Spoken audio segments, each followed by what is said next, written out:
छतरपुर में जर्जर भवनों पर प्रशासन की कार्रवाई उस समय रुक गई जब हिंदूवादी संगठनों के विरोध के बाद प्रशासन का बुलडोजर वापस लौटना पड़ा। शहर के प्रमुख बाजार क्षेत्र में चल रही इस कार्रवाई के दौरान भारी पुलिस बल और प्रशासनिक अमला मौजूद रहा, लेकिन विरोध के चलते कार्रवाई अधूरी छोड़नी पड़ी। दरअसल कलेक्टर के आदेश पर पीडब्ल्यूडी द्वारा शहर के 10 जर्जर भवन चिन्हित किए गए थे, जिन पर सुरक्षा के मद्देनजर बुलडोजर कार्रवाई की जा रही थी।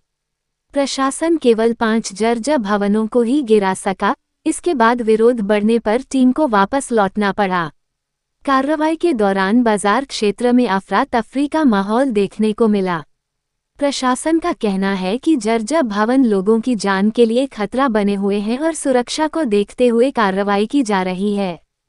ये कई सालों से जमे हुए हैं। 2018-2021 में एसडीएम साहब ने बेदखली अधिनियम के तहत इनको खाली करने के नोटिस भी दिए। 2021 से ही ये मतलब बेदखली अधिनियम के तहत इनको खाली करना था, लेकिन इन्होंने अभी तक खाली नहीं किए, जो कि अब जर्जर भी हो चुके हैं।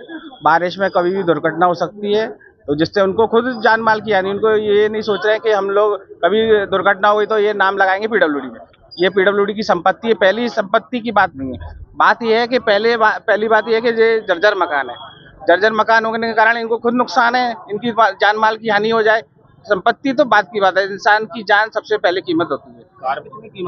ये कितने मकान है? कीमत ये अभी 7 जर्जर मकान थे। ये काफी शहर के मुख्य इलाकों में है, तो ये करोड़ों की कीमत है, लाखों करोड़ों। विरोध भी हो रहा, कार्रवाई कर रहे हैं। हाँ, अभी कुछ लोग कह रहे हैं कि हमने अभी क्या कहते हैं, हमारे दस्तावेज हैं ये इस टाइप का बता रहे हैं, तो दोबारा से उसको।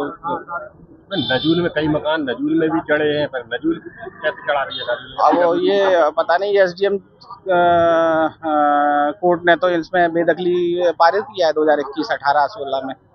उसको देखा वो दोषी कहलाए। अब उसको देखना पड़ेगा एसडीएम साहब से बात। आपके द्वारा अभी तक देखा नहीं है? नहीं, वो तो पहले से बेदखली अधिनियम में पारित है ना। हमारे द्वारा देखा था गया था, अभी तो कार्रवाई हो रही है। क्या कार्रवाई होती है? सर, कुछ लोग अभी स्टेज भी दिए गए हैं, उनके लिए क्या कहते हैं? अब वो न्यायालय में चल रहा है विचार। क्या किया गया?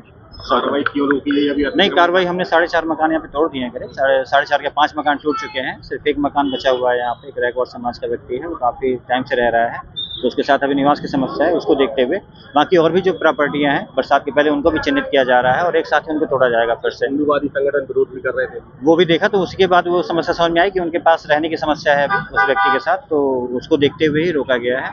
और उसको भी रोका मतलब सिर्फ हॉल्ट किया गया है, और फिर से जो है चिन्हित कुछ और नए स्थानों को चिन्हित करके और उसके साथ उनकी कार्रवाई की जाएगी। अभी कार्रवाई क्या है?